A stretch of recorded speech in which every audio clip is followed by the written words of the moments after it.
So I guess, the next question is, now take us to kind of after graduating, and where did you start working afterwards, and what kind of led you from there into commercial real estate? Sure. So after graduating, I wanted to start my own company. And so I went to my dad, who now was retired. He retired early. He retired at 40 years old. So I thought, he would be up for starting a company with me. And when I graduated, he said, Laurie, you're just book smart. You're not street smart yet. You need to go get a job, make mistakes on someone else's time, and then come back and talk to me when you have a little bit more experience under your belt, and then we'll talk about starting a company. So I said, okay, Dad. So went out to find a job, and I was fortunate. I was able to get a job as a sales representative for a company that was called at the time Scientific Products, and today it's now called Baxter. So it's a Fortune 500 healthcare company.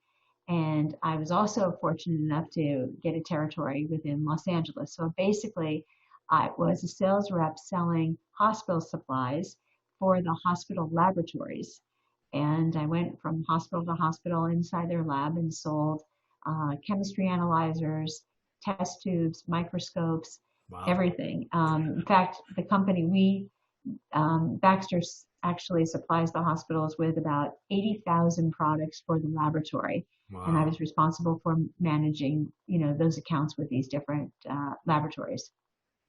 Wow. And it was a lot of fun. Yeah, absolutely. So, going from there, now, what was your kind of, what brought you into commercial real estate specifically? Like, where?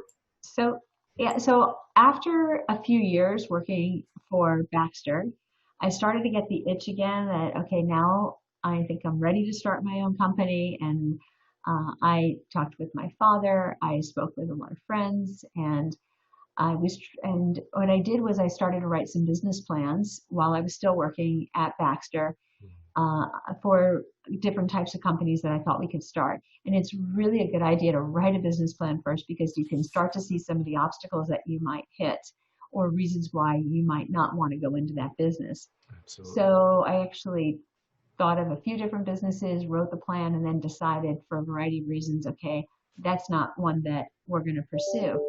And really, my father and some other folks had said, well, if you enjoy sales, why not sell real estate instead of selling hospital equipment?